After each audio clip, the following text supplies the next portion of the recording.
Hey, welcome again. Hello and welcome. And let me introduce our host and panel moderator, Stacy Devino. Stacy is an advocate for the people in the tech industry. She strives to bring programs and content like tonight's event for our diverse community. Stacy has recently been named Women Who Code Top 100 Technologists to Watch. So very exciting.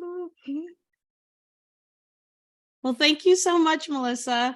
But tonight is definitely not about me because I am here to learn from our amazing panel of mentors that are experts in career and executive coaching. And I really want to point out that this is a completely diverse group of coaches. Everyone specializes in something different and have a different path in which they became a coach and a different style of coaching. So it's really, really important that we take that into account with all of the great things that we're going to learn tonight. And without further ado, I'm going to start with our introductions. First, and I'm going to be honest, it's probably alphabetical, so just don't get offended, is Carolyn Grant. As a Gallup Certified Strengths Coach, she uses the tenets of positive psychology, strengths, and well-being to help her clients achieve and develop greater personal and career fulfillment. Within her 25 plus years of building her own meaningful career, Carolyn leverages her strengths to build deep connections with her clients, many of whom continue to work with her throughout the stages of their own career.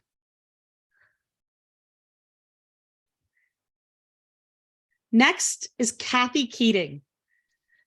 Kathy is a mission-driven chief technology officer and executive coach, bringing 3 decades of experience in HRTech, FinTech, and HealthTech industries.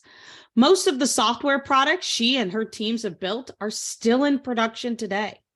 As a 2-time founder with an exit, she is forward-thinking leader committed to steering and empowering high-performing teams to cultivate great culture and deliver successful results. Next is Maureen Tarantello, proven executive coach and inspiring leader who is highly productive and resilient, thriving in times of ambiguity. Retired managing director at WTW, responsible for 15,000 people and $4 billion in revenue.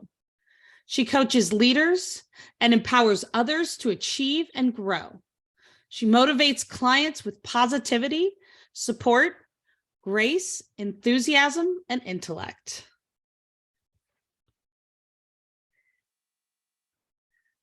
Urvi Bhandari. She is a 20-year reformed Fortune 10 corporate executive. AT&T, IBM, Coca-Cola, Walmart. She embodies the personality of a true free spirit with a pragmatic approach to life. Urvi is a master connector and cognitive diversity catalyst. As an executive and career coach, she brings deep empathy to every conversation and helps individuals develop the self-awareness needed to get a fulfilling what's next in their life journey. Wow, that's all intense, y'all. Doesn't it feel good to hear every once in a while? Just a little bit. Maybe internalize some of that as high achievers, maybe not always the greatest at it.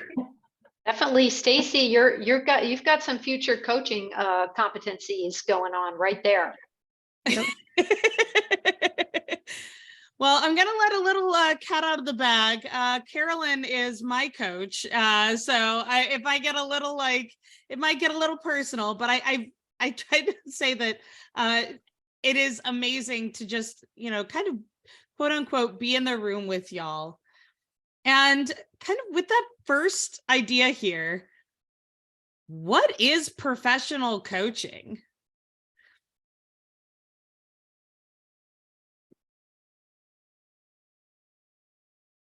Look, you stumped us already. I mean, for me, it's really about, seeking out a person who has been formally trained in coaching, because there is a formal training process and certification process for coaching. Seeking out someone who has been professionally trained to be able to coach and guide you in the challenges that you seek resolution to in your lives, right? There are a lot of people that coach, but there are only a small percentage of those people are actually professionally trained. That's true. For me, coaching is about connecting with someone, figuring out, helping them understand themselves, gain that self-awareness and self-insight to maximize their potential.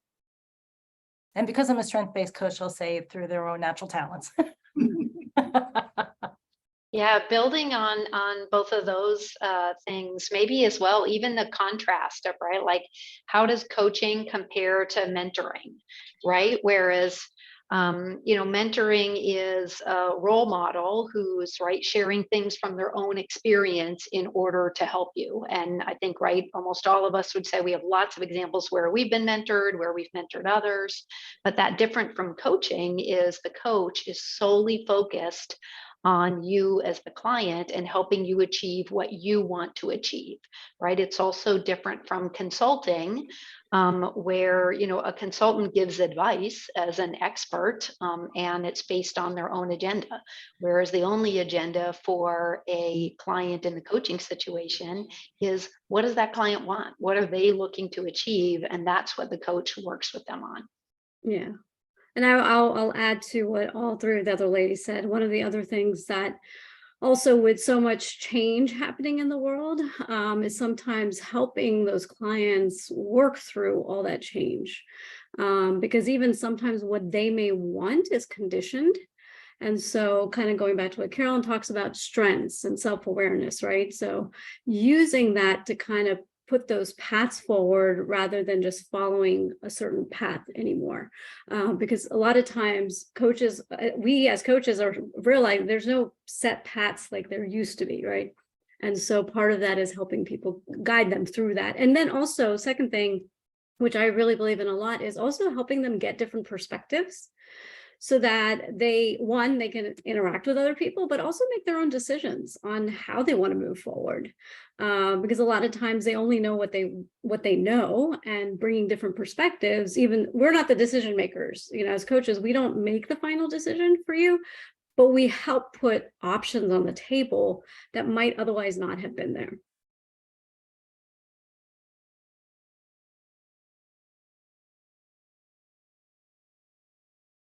Well, kind of given some of Maureen's amazing explanations on some of the differences, how is coaching different from a therapist? Absolutely. I'm happy to start with that one. I know each of the coaches will have thoughts on it as well. Thanks to, again, Stacy, I think your skill in picking 4 coaches with different backgrounds and different training methodologies, but then all trained and certified.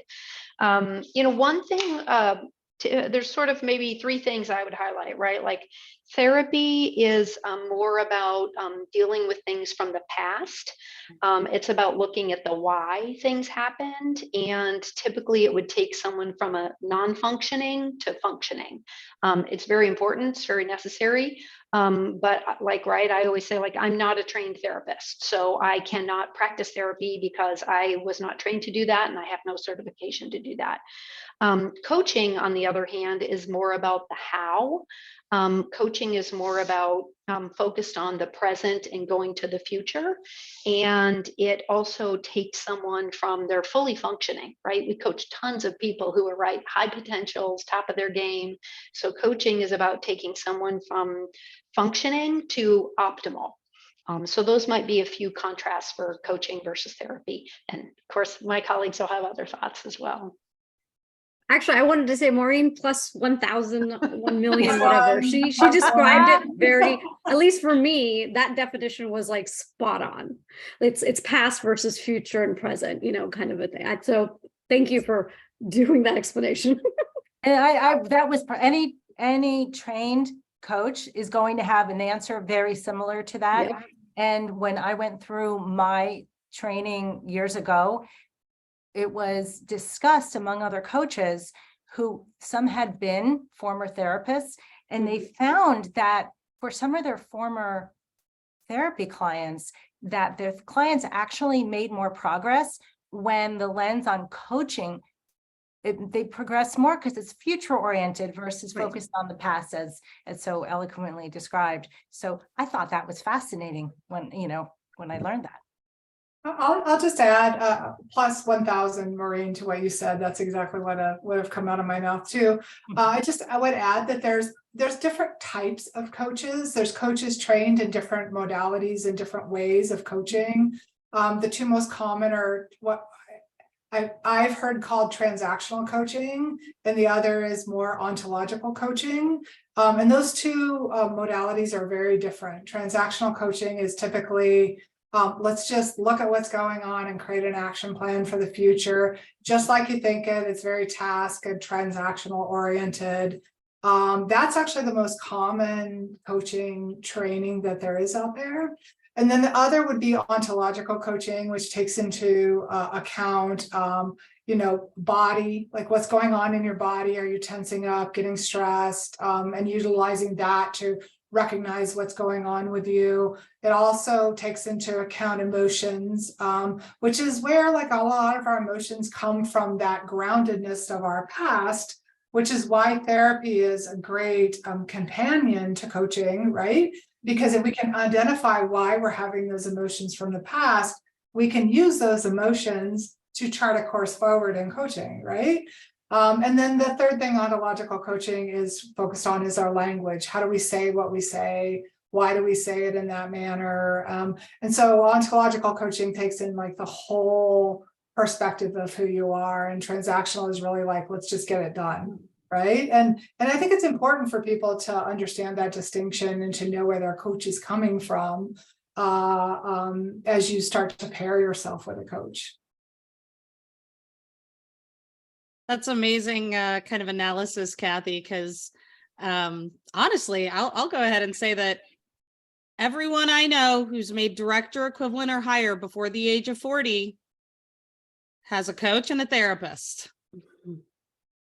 That combination, people don't talk about it, but it's that self-investment. You're wondering why this person might be outpacing, or gosh, why are they just making the rightest decisions all the time?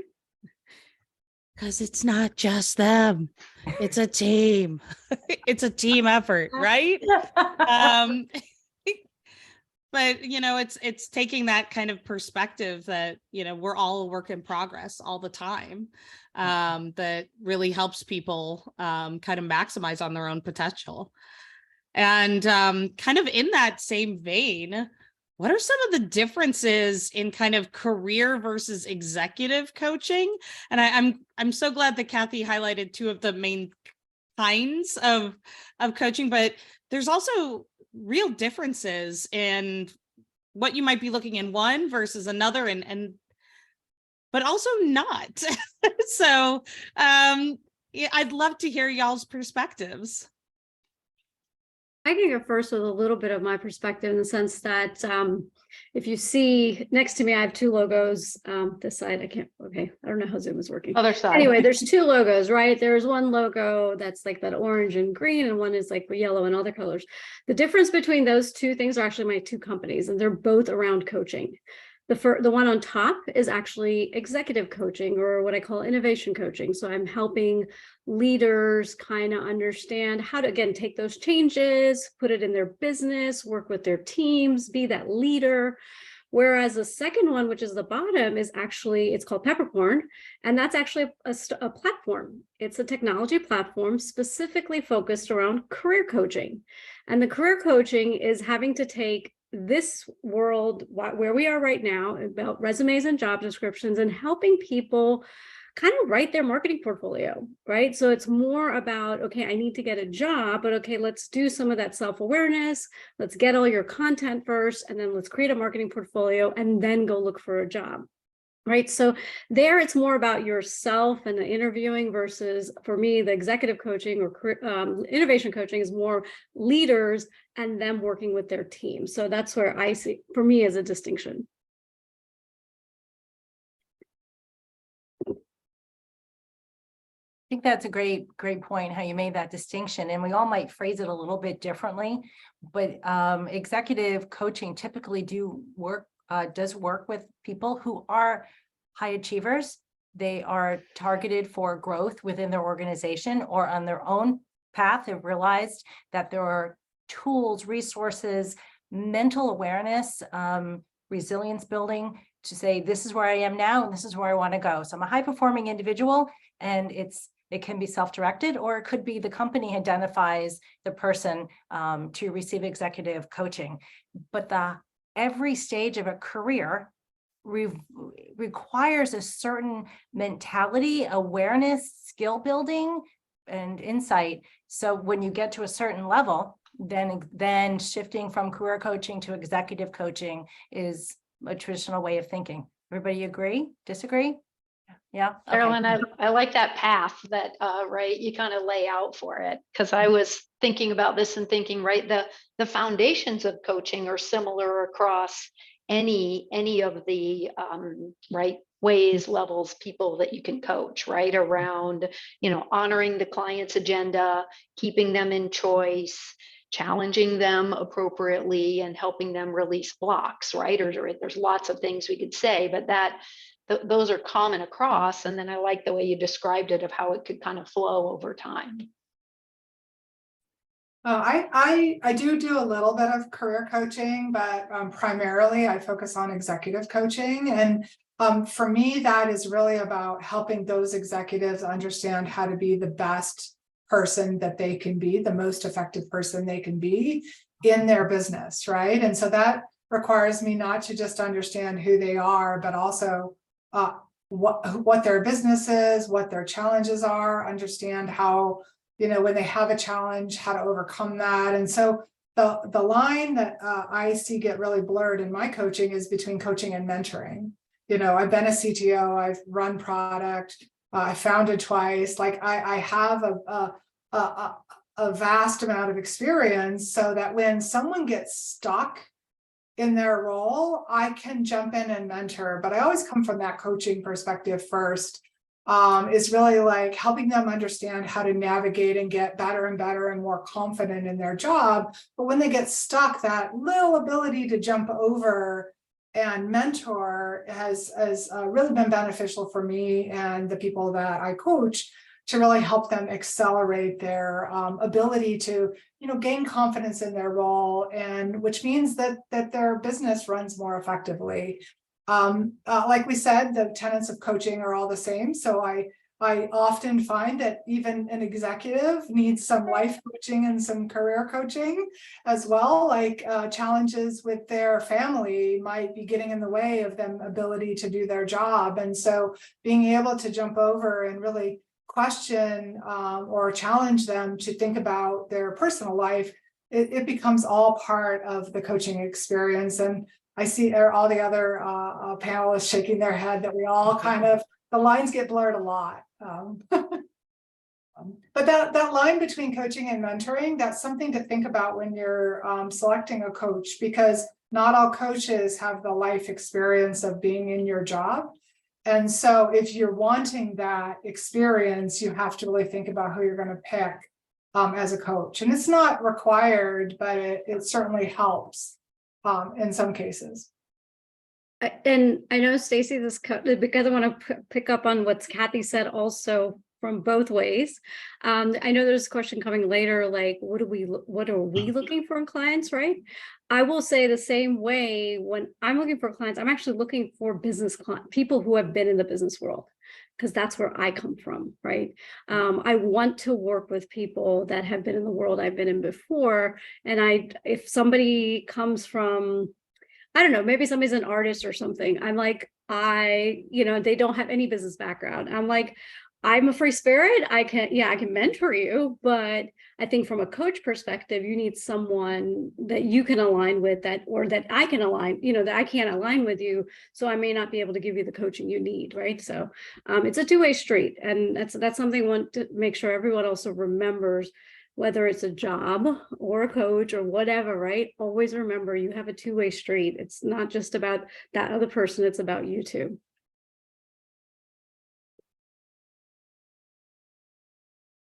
Yeah, and I think one of the things that kind of comes out of all of this really is that as part of that journey, there's the coping mechanisms that get you to the point where you are, but then they also turn into the coping mechanisms that hold you where you are. And learning how to go, oh, bye-bye coping mechanisms that I've depended on, and go, the vulnerability to go, oh, I need these new coping mechanisms, right? And how to get to that point, because some of those can be really, really deep. I mean, we talked a little bit about some of that high achiever stuff at the onset of this, and there's good and bad to every skill set, every strength, everything that's gotten you to where you are. And I think that's an important thing to recognize with regard to coaching. That certainly brought me to where I was, even with my first coaching experience. So as part of that, you talked a little bit about wanting to be in some of the different domain spaces of coaching, or in your history.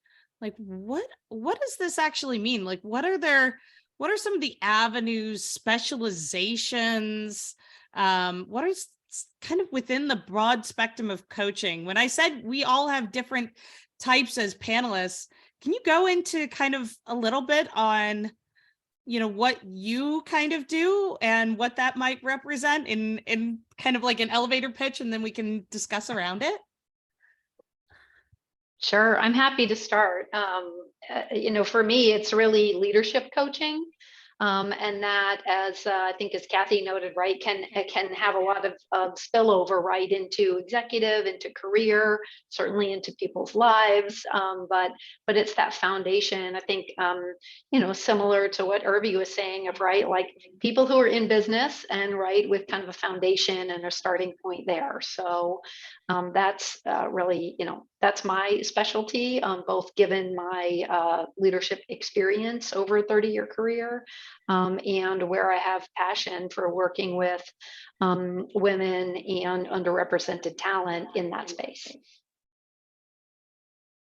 I can go. So I typically, and I'll say typically, with an asterisk next to it, typically coach B2B SaaS tech startups who are trying to build a product in pretty much any industry from a tech perspective, primarily software companies.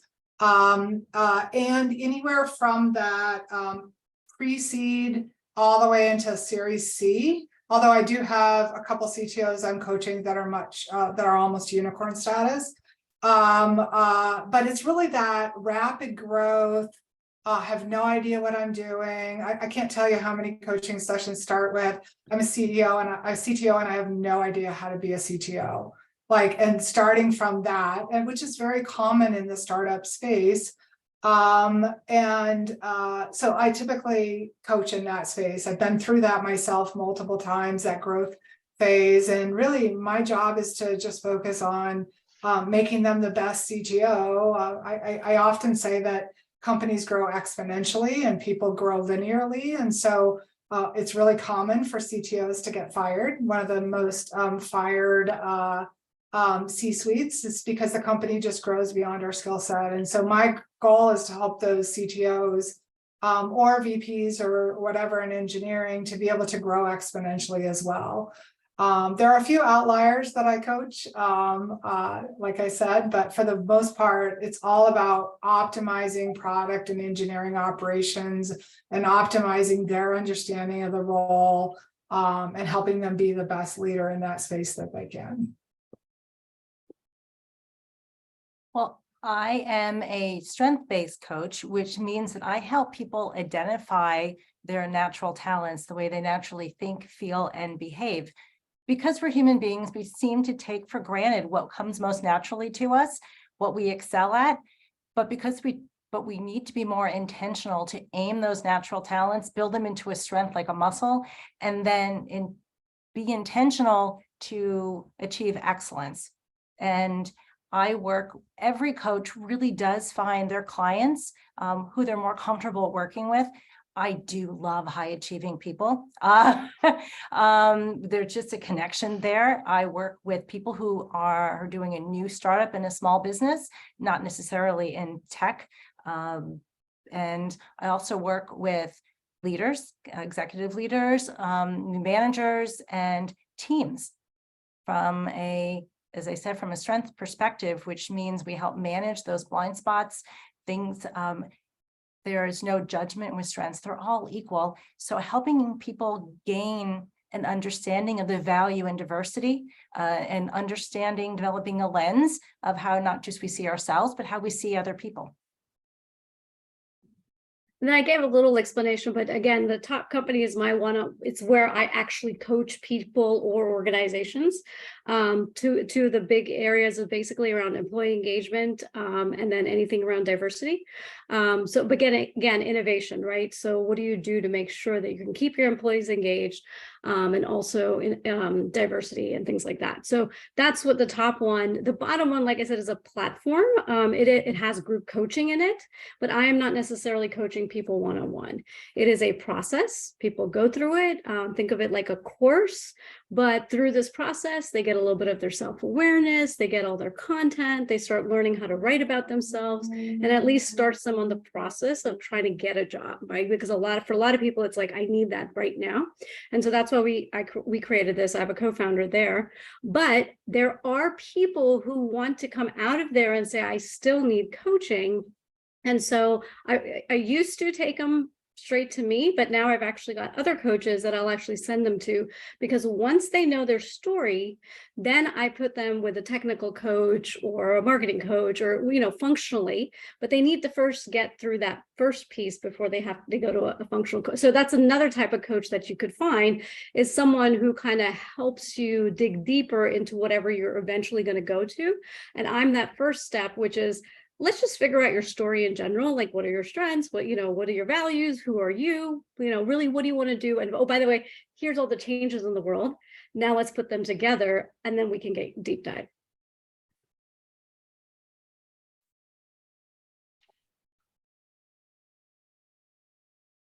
Those are some beautiful stories. I think it's so interesting, kind of where we all come from. And I know some of you said that you still also receive coaching.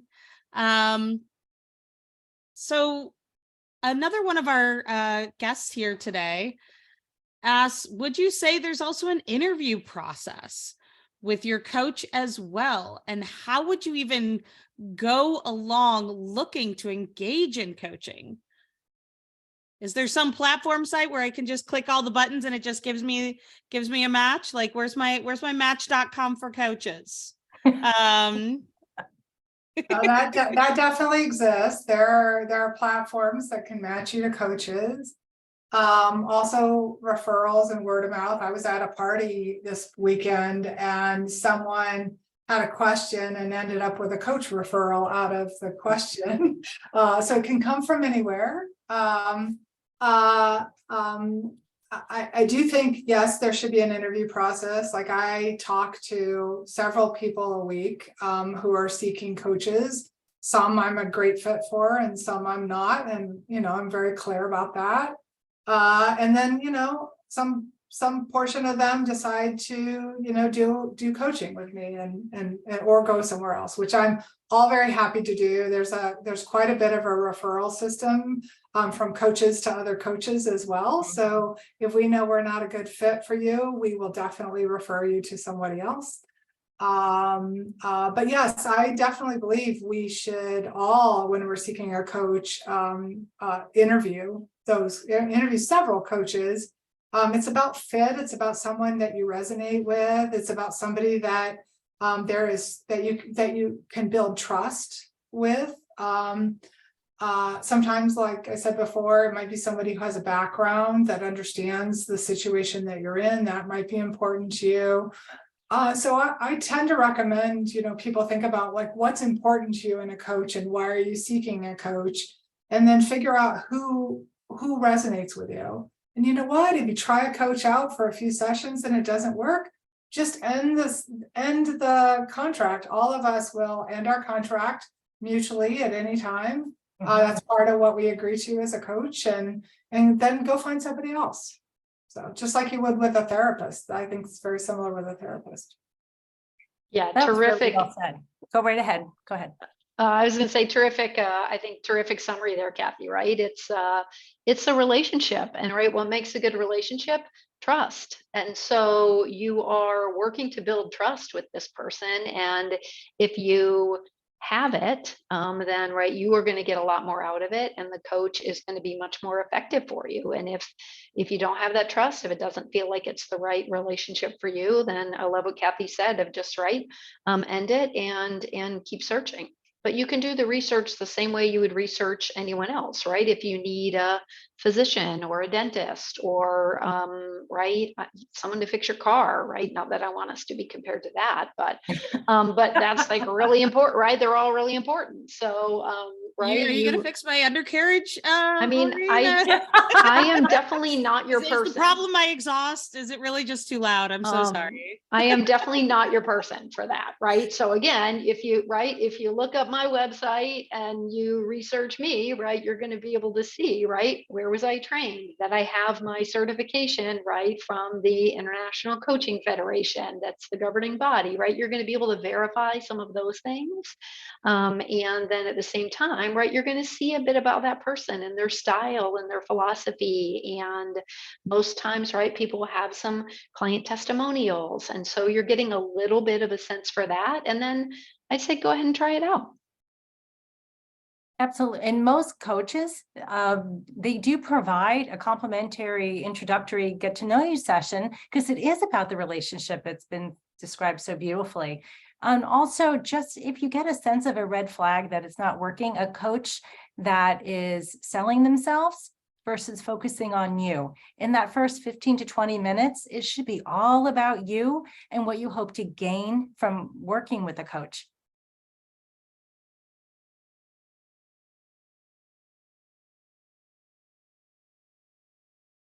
I would say that first part also applies to mentoring, right?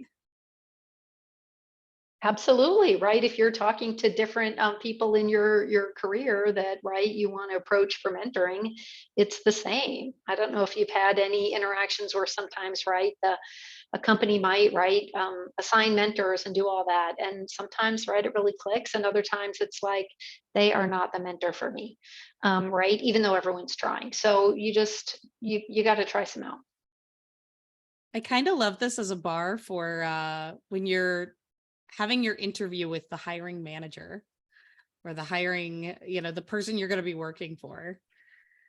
If that first part of that conversation isn't just, clicking and you're not loving each other, like it's probably not going to work out. Like swipe right, like it's okay. And you may not have the answer of like exactly why you're looking for a coach and stuff, but just, take a little bit of time to think about it. Think about why is it that you're doing this? What is it that you're trying to gain out of it? And as Carolyn said, yeah, if they're talking and they're trying to sell you, you might want to steer clear. And another way to figure out if whether they're talking about themselves or you is, are they asking you questions, right? But also, again, two-way street, make sure that you have questions that you want to ask them, right? And by the way, you can also Google and find, questions that a lot of people will ask coaches, right? And again, it really is about fit, there are times, I've had a couple of times where somebody wants to work with me and I'm just like, nope, and I can't because they have not either respected my time or they have been given homework and they never do it. And I'm like, well, at the end of the day, this is your journey. I'm not here to like be your accountability buddy. That's not what I signed up for, unless that's one of the things that we've talked about. So, we can also kind of say, see ya, can't do this,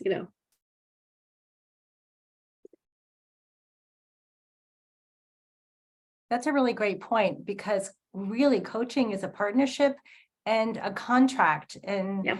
yeah, and if there are, you know, you can relate it to when you're, you know, you're at work and you're a part of a team. There are some people who say, oh, you know what, I want to be at this level, but they don't put in the work. It's about consistency. And so if there are people who think this is what they want, but a good coach will say, you're saying you want X, that's your goal for our coaching together, but I don't see that you are following through. Why might that be? And really dig for it, because change is scary, folks. But working with someone who is your partner helps. But sometimes you have something that gets in the way. So you're right. Sometimes you just have to say, I don't see this working. Why might that be? Is this the right time for you? Maybe circle back and, you know, in 6 more months, see where you're at if you're more open to the process. And it can be things that you don't necessarily realize. So coming at this from a client perspective, you know, when I've had breakthroughs, they've never happened because I didn't cry on camera. Right? If I haven't those ladies who know me here know that I can you know, I literally will wear a shirt that says boss lady. And just, you know, kind of the coping mechanisms of being a, you know, very high level tech person. It is what it is, right? You build those layers, you build those walls. They give you resiliency, but sometimes that resiliency you have to learn how to let go of. We talked about some of those like coping mechanisms and learning new coping mechanisms. That's part of it. And that doesn't always happen immediately, but there has to be progress, right? From every coach here, I would hope that the kind of like pieces, it might take 3 sessions, it might take 10, but as long as we're walking. Yeah. I think, Stacy, that's right on, right? That's exactly that concept around, right? The putting the time and the effort in that you heard some of the coaches talk about, right? That the client needs to be the one who wants it and is putting that time and energy in. And then it's all about that trust, right? Like you're saying, to say, you know what? I can cry here if I need to, because, right, I am not in my boss's office. I'm not standing in front of my team, right? I'm there with a coach whose sole priority is me right now during this session. And so that is can be an incredibly freeing feeling for people to have, especially when they, you know, spend a lot of time at work, at life, other things where they are constantly, you know, feel like they're under pressure to meet certain expectations. And when you're with that coach, the coach isn't expecting anything from you, right? They believe in you, and they'll support you to achieve what you want. As long as you're doing what you need to do for where you want to go, right? I mean, I think that's the other thing, right? And hopefully the other coaches agree with me, is like, we're not your magic wand, right? In this day and age of I want things now and, you know, mobile first and blah, blah, blah. Even the startup that we've built through Peppercorn, I mean, it's not like you're going to just put in 20 answers and we're going to spit out your marketing portfolio. There is work to be done. You know, there are people who it's a free platform, and yet there are people who don't finish it. Yet all the people who do finish it have always given us testimonials because they put in the work and they're like, whoa. And sometimes, you know, it's hard for me to tell them why it's valid. Like I try to as much as I can, but unless you go through the process, sometimes you won't understand the impact of going through coaching, because you have to have your aha moments. You have to have your breakthroughs. And that's a lot of what the coaches we're here to do for you, is to help you even get to that point. So yeah, I mean, we don't expect anything of you, but if you say you're going to do something and you're not going on the journey that you want to go on, that's where we might call you out and say, are you sure this is what you want to do? Right? Because we're not just here to like pull you on a string for, you know, forever. Yeah, I tend to describe the act of being coached as you're my advisor to help me change my habits, right? And everything about that we do in our life is habitual, pretty much, right? And so we have a habitual way of being about, things, and we're trying to evolve that habit, and the coach is there to advise and guide you. But we, as the coachee, person being coached, we have to do the work to change the habit. Someone can't do that for us, right? And I think that's an important thing to remember. And that might be why a coach says, I'm not going to coach you anymore if you're not willing to do the changes that you say you want to have in your life, right? And so, while you can leave a coach, the coach can leave you as well.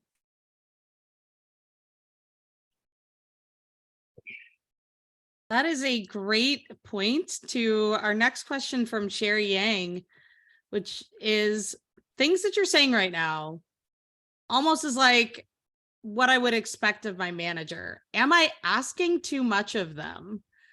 And I think this is a really loaded question because I'm going like fireworks off in my brain, right? Like from someone who's been a manager or the frontline manager before. What are you? Oh yeah, no, it's gonna be scary, and it's truth time, everyone.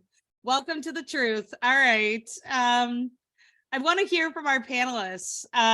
What are you thinking this spicy topic? Well, I'll start by saying there is a power dynamic in your manager managing you. Your manager has a goal to deliver what the business needs to deliver.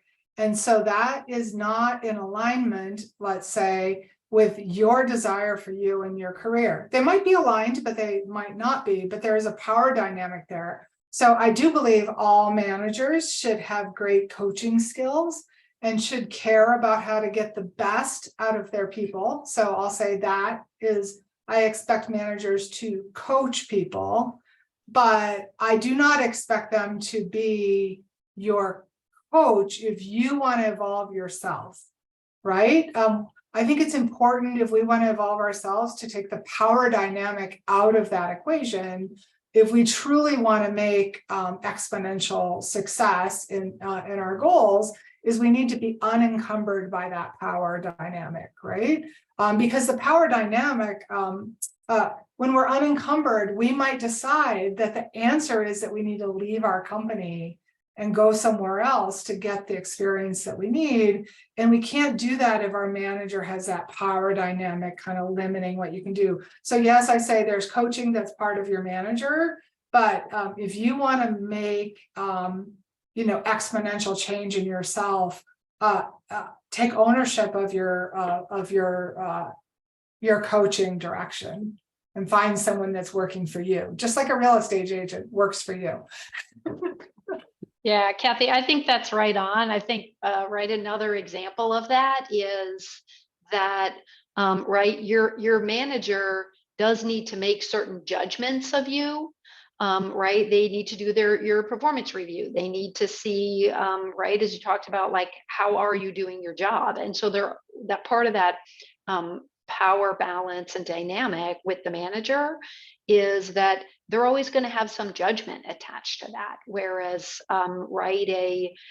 your coach is not going to be judging you, right? Or telling you like, good job or bad job, or because, it isn't going to be about what the coach thinks.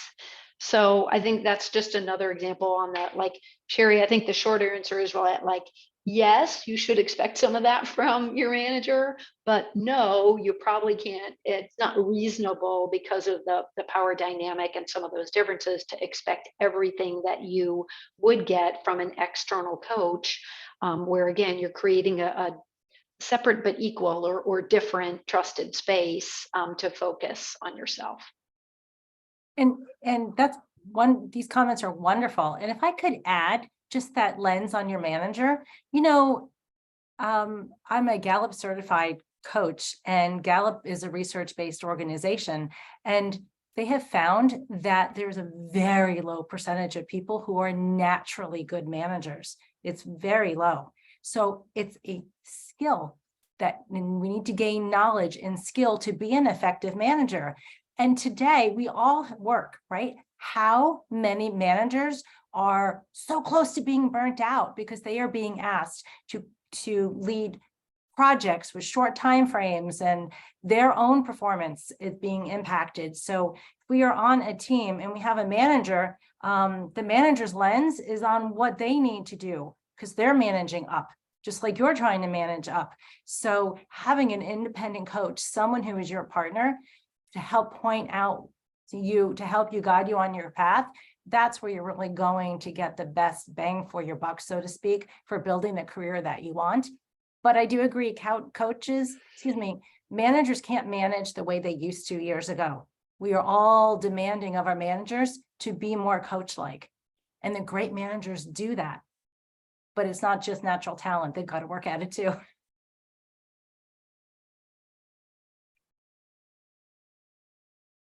I thought I'd add a little continuation onto that and just say that there are so many different kinds of managers now, right? There are managers focused on strategy. There are managers focused on technology. There are managers, focused around a product set. Sometimes they're product managers. Sometimes they're project managers. Sometimes they aren't. And it is that power dynamic that has been brought up by everyone here, that unfortunately the scope of the manager and the way that the manager is judged is not based on how well you feel about your own progress in your career. And there are a small number of people who know how to treat you as an individual in order to pull the things out of you or enable those skill sets so that you can fulfill the needs of the organization. And it's an even smaller subset that can say, wow, you really, I found these great things in you. You are really helping, this organization, quote unquote, my group. It's helping me out. I feel this. But I can see that there's so much more progress available to you if I move you over here or I give you this other opportunity that puts you out of my range. A certain amount of selfishness sometimes, especially if you might be the person keeping that org together.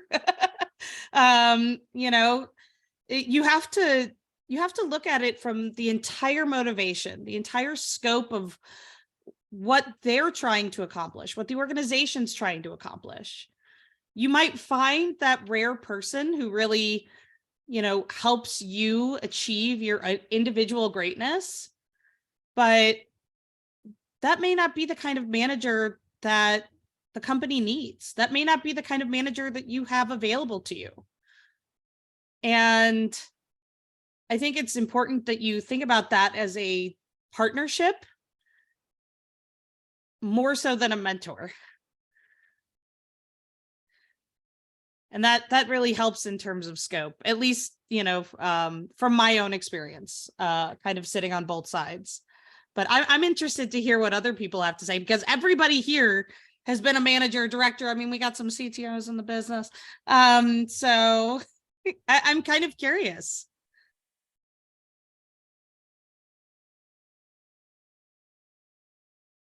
So yeah, going back to, I think Maureen said something earlier, managers have a lot of pressure also today, right?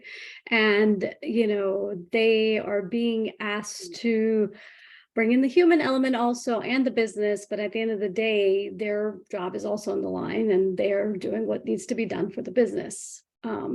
So until we can change some things within organizations, it's going to be harder for the manager to kind of develop a person or whatever. And that's part of the reason why a lot of people do go outside to find the other mentors, coaches, whatever you want to say, an external point of view, because part of it is also, if you are going to make changes, is to say, part of the journey is like figuring out what kind of culture works for you.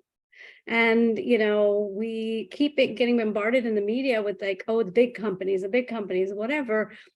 But especially being here in Silicon Valley, I know there's a dime a dozen startups who are funded that nobody's ever heard of. So you can get a paycheck and do great work in a great culture if you go and look for them and say, oh, but I know what kind of culture I want. I know that this is the questions I want to ask my manager to make sure that I can get development. Is it something that's important to the company, right? And when you do those interviews and you feel like, oh, this is not important, then you're like, okay, that's not the company, you know. So part of it is also, and the part of it is, if you're in a situation, is being able to maybe even go to the manager and articulate what it is that you're looking for, to see if maybe they just don't know because they are so busy and they are in their, mode or whatever.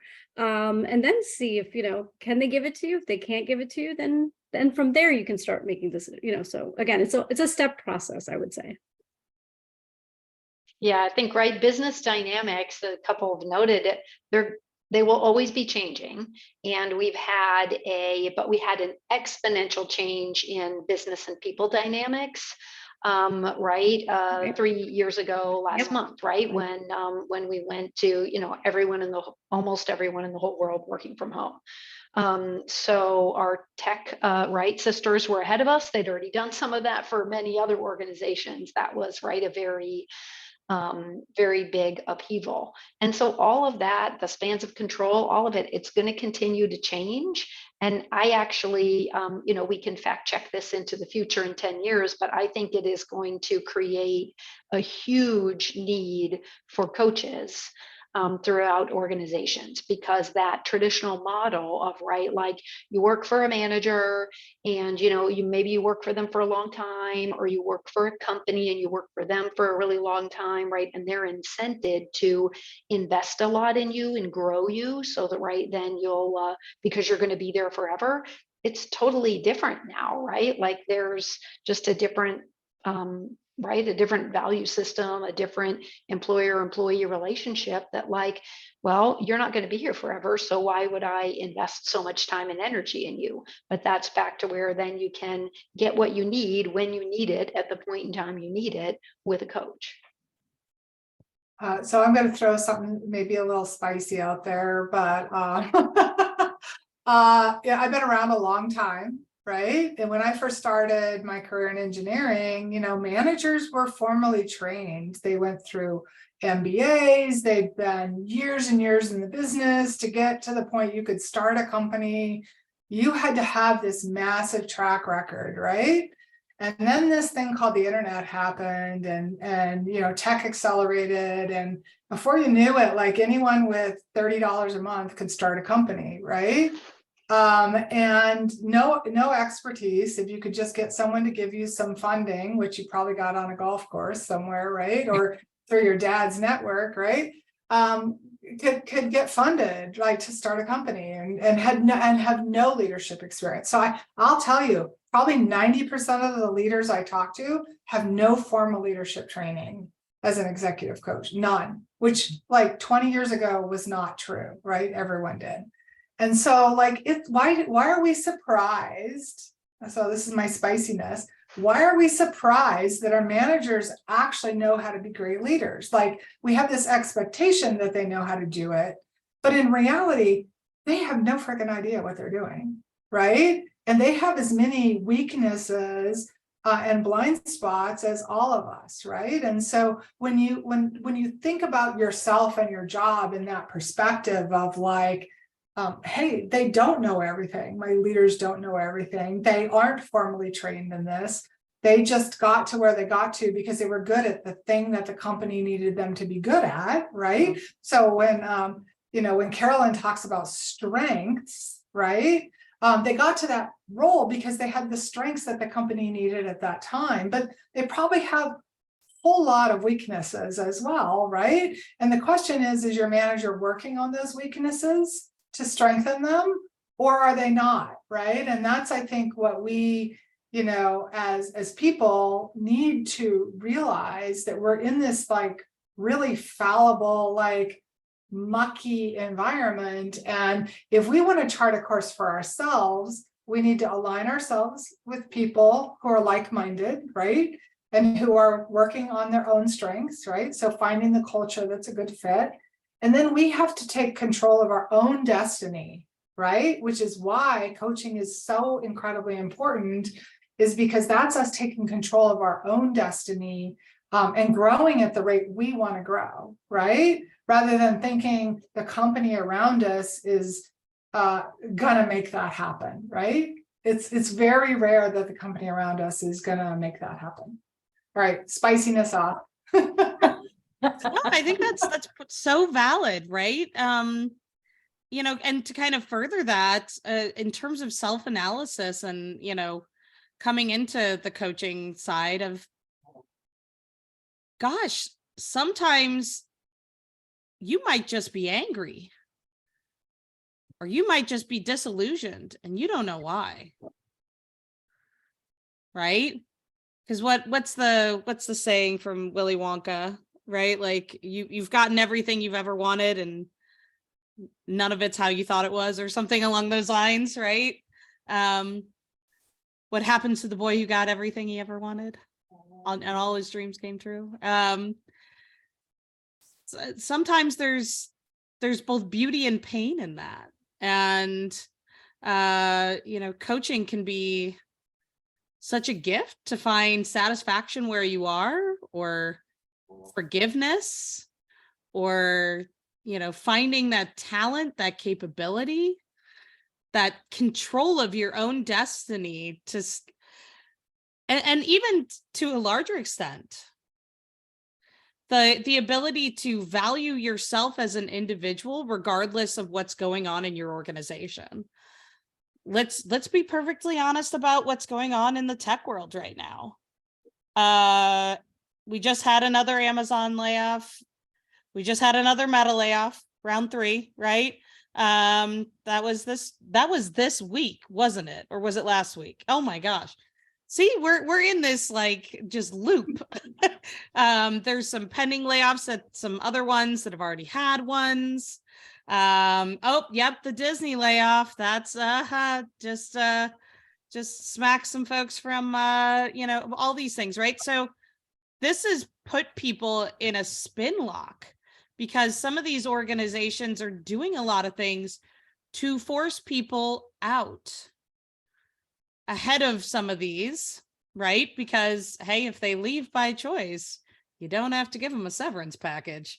And you know, it's underhanded, but it's the reality of business, right? Even a good business will make some bad decisions. And you know, I think it's just so important to be able to value yourself outside of whatever is going on. And this, I have friends that this has all happened to within the last few years. The biggest names of the biggest people you've met, they've all experienced this. It doesn't matter if they are literal gods in their domains. We all face the same fears, anxieties, and, you know, just, it can get a little cutthroat. So, you know, being able to have that coach there to go, take a look around. This is a poop show. Right? And you know, and really kind of go and help you create that right reflection, that right value. Because the truth of the matter is that our work selves matters. The people that are here because your career matters to you. It's part of who you are. For most people, they spend more time at work than they do with their family, their friends. And it's amazing that we don't treat that with the same kind of value. We'll value our personal relationships, but not our work contributions at the same level. Mm-hmm. Isn't that interesting? Mm-hmm. So many thoughts went through my head while you were saying that. That was eloquent. One of the words that came to mind was well-being and resilience. And we get in our own head, right? And when there's stress, we don't think clearly. But you know, and part of research shows that the elements of well-being, the first is career. That's the most important. It's not that social, financial, physical community isn't important, but if we're not okay with our career, it impacts, it kind of flows down where we get focused on our head just about our career, and we can't bulletproof our career. But what we can do is kind of arm ourselves with, through networking, building those relationships. Stacy and I were just talking about that today, and having the language to describe, well, this is what I'm really good at. These are my values. This is what I really want, not just going off on a tangent. But so often we fall into a job because we're high achieving. We want to achieve, and we're here, but why am I still miserable? I don't understand. I set this goal, I achieved this goal, but I'm not happy. The coach helps you set up a framework, not just to achieve, but to understand your why and the how. And if you get laid off, this is how you deal with it successfully, not to internalize the little mental demons of, oh my gosh, am I terrible? I thought I was good, but maybe I'm not. That self-doubt, we all know, right?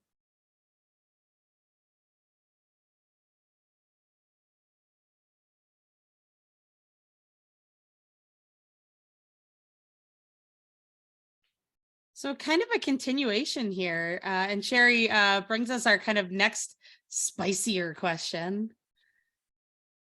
If you propose that your goal is to become someone like your manager or beyond, and you share that with your manager, do you think this is making them feel like you could be a threat? If it depends on your relationship with your manager, right? You know? I think it can also depend on the culture of the organization, right? Is it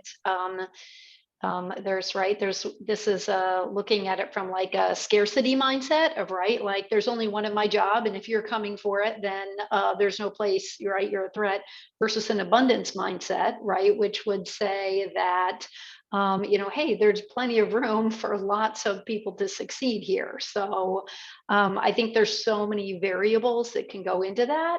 But right, let's just say, right, you had that conversation and now you feel like things have changed, and you're perceiving that they view that as a threat.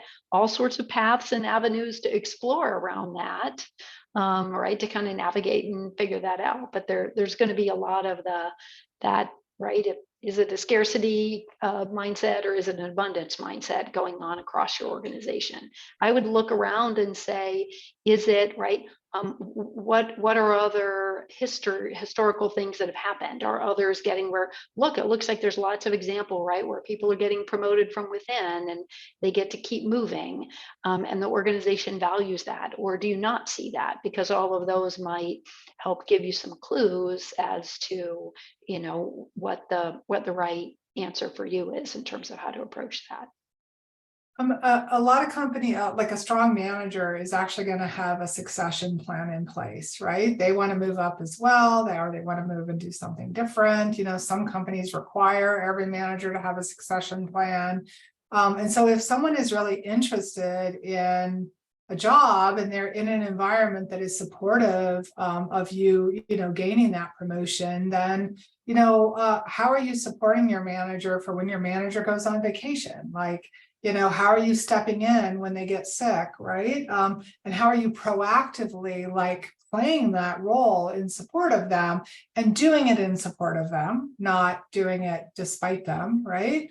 And doing it in support of them, so that you're seen as the person who could be their succession person when they move on, right? I think it's really important if you're interested in that and the environment is conducive for that, is like, work with your coach and set a plan for how you're going to do that, right? Kathy, you made me think of another great question, right? You could think about approaching it before you disclose that, of asking your manager, right? What are their career aspirations? What do they want to do next? What are their plans? Get some of that information initially so that, right, they could surprise you and even self-disclose, right? And say, I want to be in this job until I retire. right? Well, then you have one answer there versus if they say, you know, gee, I've got my eye on this next job, or I want to move to a different department or whatever, right? That gives you a natural pathway around what your career plans and aspirations would be.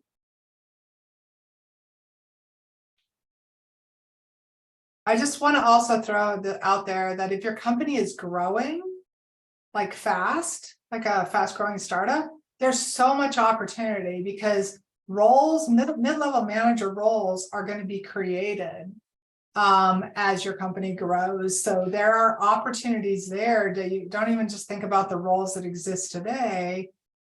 Think about the roles that will exist when your team is double the size.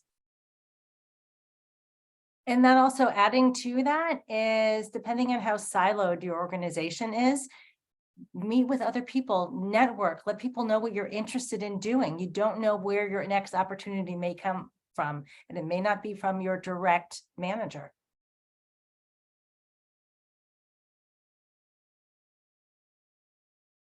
All right, so we don't have the most amount of time left in the world. So I want to get into the touchy subject. How do we pay for this? What does this even look like? And I'm going to kind of preface this with like, rates vary wildly from, you know, on the early side of career coaching to at like $100 an hour, or career or life coaching, as we'll kind of go it, all the way up through $40,000, $50,000 for a 6-month engagement. There's so many different things that we've talked about in terms of styles of coaching, where we're talking about organizations, teams, individuals. How do we kind of figure out, not only is this the right coach, the right person, but how do we figure out how to make that investment? Are there some options that we should be looking for? Where do we even start, right? So Stacy, go ahead, Carolyn. No, go right ahead. We're being so polite. All right.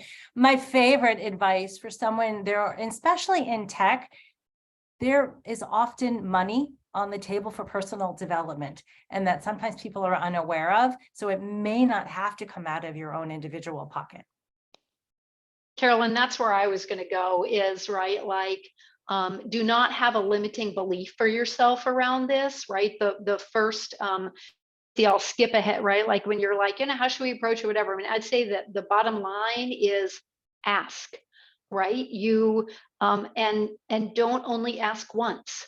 Right? Of course, if you're like, you know, hey, I'd like to have a coach, is that something you guys would invest in?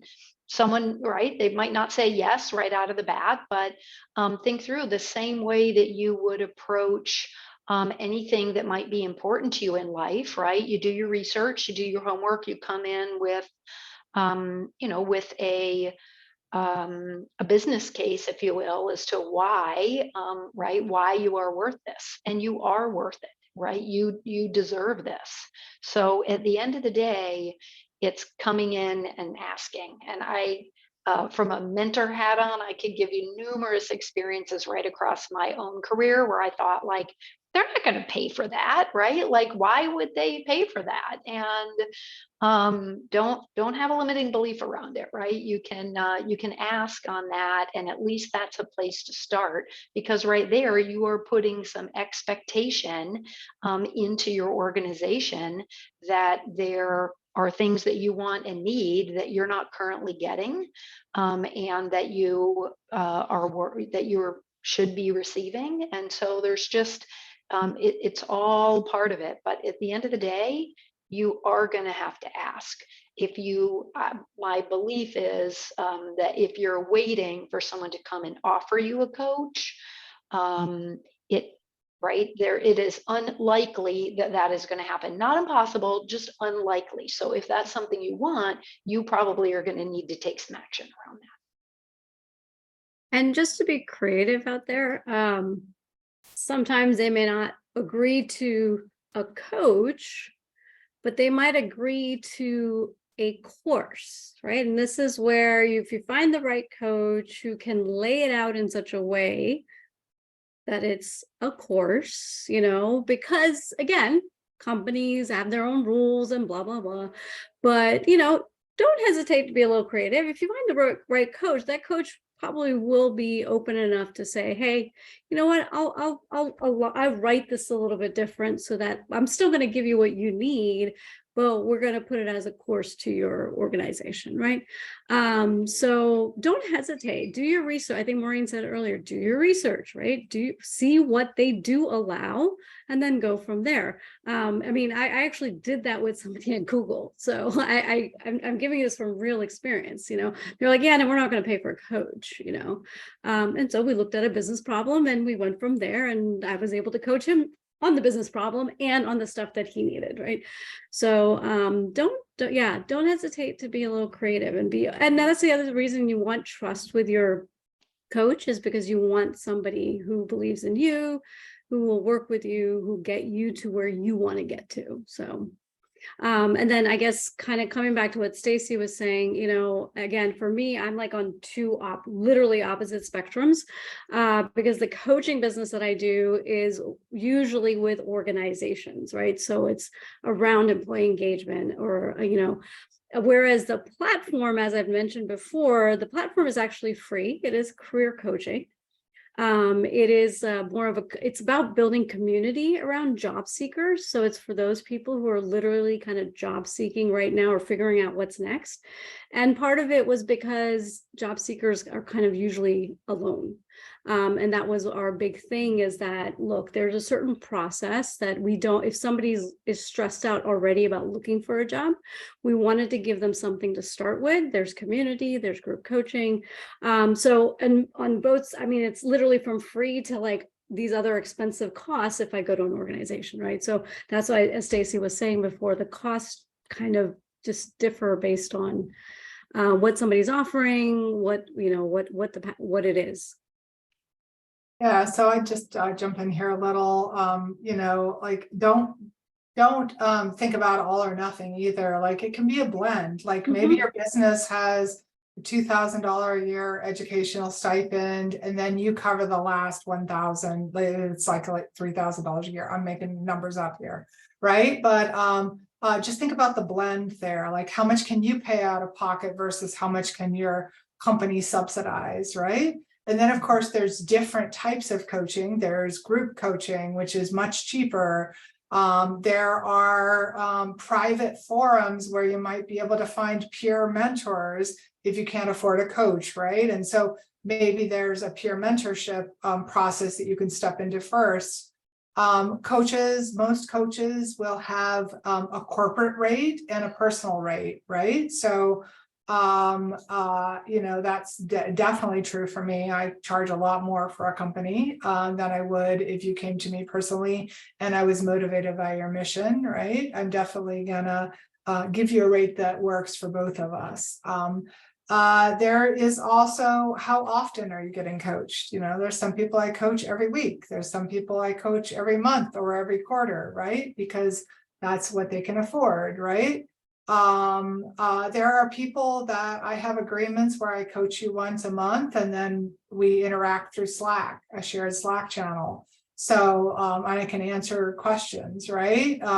So that gets you more support in a very low touch setting, right? And so these are all things that you can go talk to your coach about, right? Or coaches as you interview them. So there's lots of options.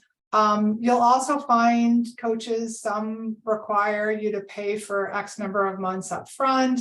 Some require payment before every coaching session, so you can better balance it.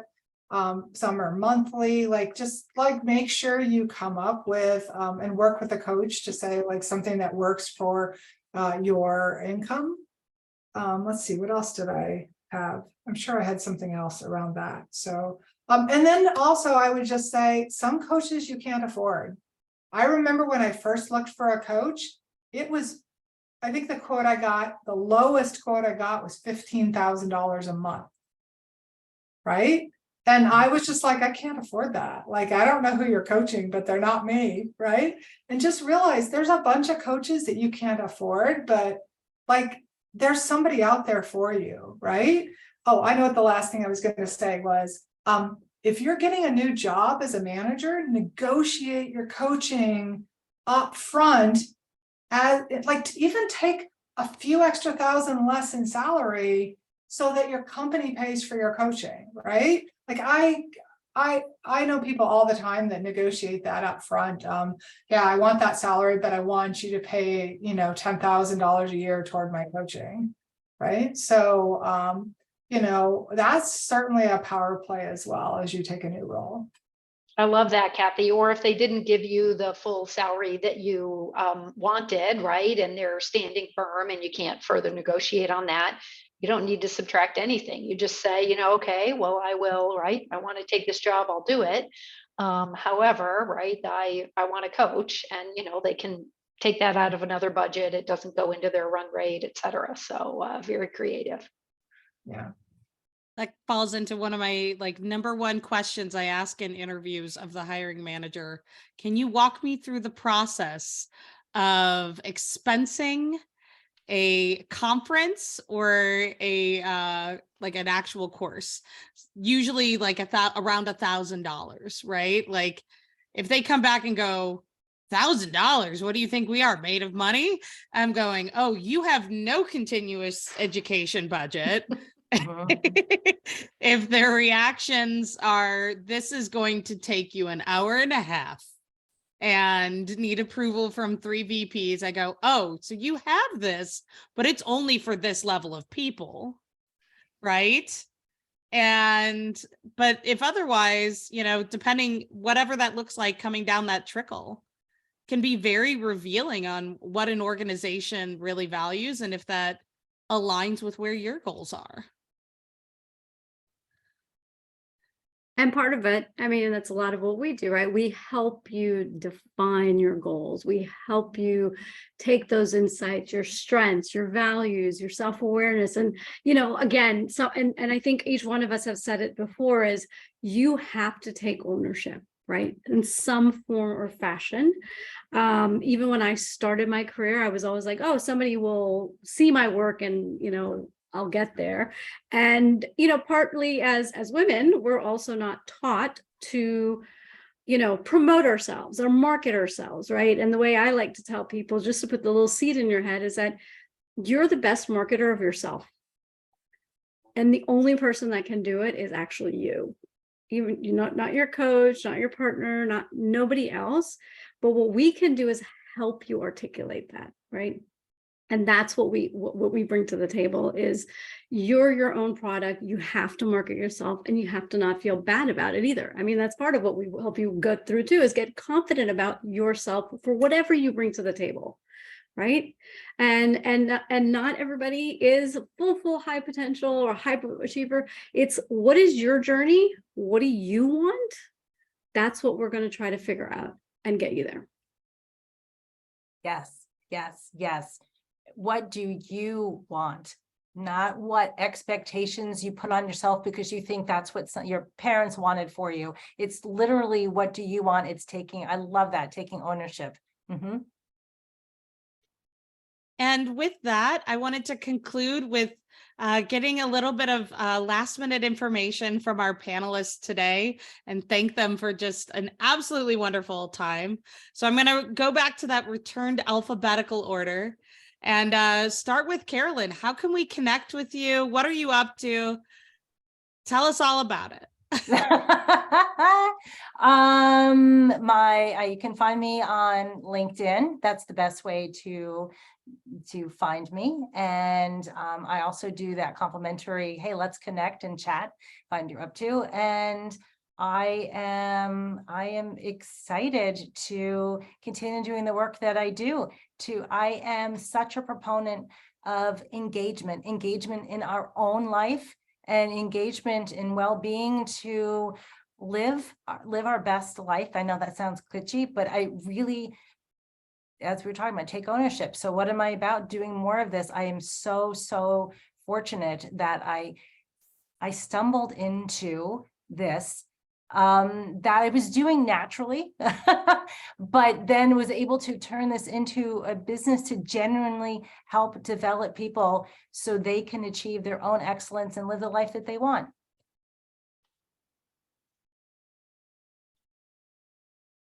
And next, Kathy, tell us, where can we find you? What are you up to? Oh boy, I'm a fractional CTO, do a lot of CTO advisory work for companies. And then I spend about 30 to 40% of my time coaching. So I do focus primarily on CPOs, CTOs, and also coaching CEOs about their CTOs. Sometimes I'll take on VP of engineering as well. So if you're in that bucket and looking for something, you can reach me on LinkedIn or on my website, which I posted in the chat. Yeah, or if you're in a Techstars accelerator, I'm one of their global mentors. And so I can mentor any founders in the Techstars accelerators. And I do that for free. So get in Techstars. That is a deal and a half. I launched a Kickstarter a long time ago. Maybe I can throw it. And next is Maureen. What's going on? Where can we find you? Yes, I put it in the chat. I have a website, coachmaureen.com, also on LinkedIn, but just under my name, Maureen Tarantello. Pretty sure I'm the only one.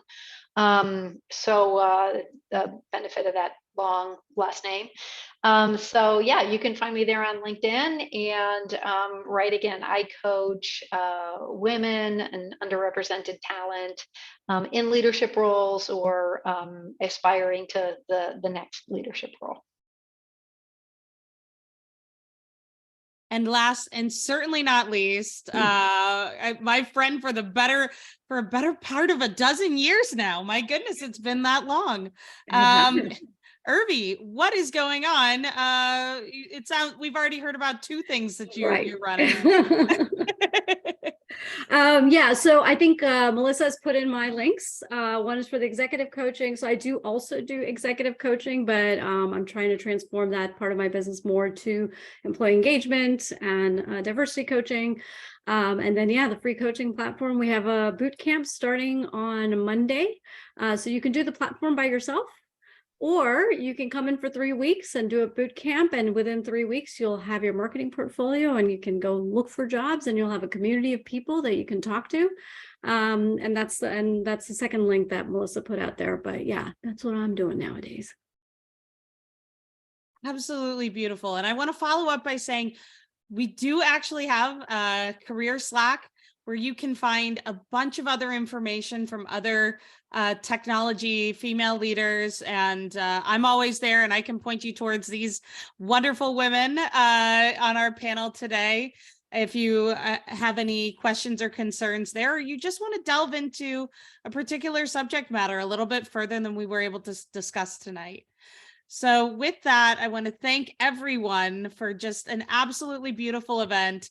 I feel like I've learned so much, and I hope that everyone here was able to find a little bit more about themselves and kind of strategize for that next big move. Thank you for having us, Stacy.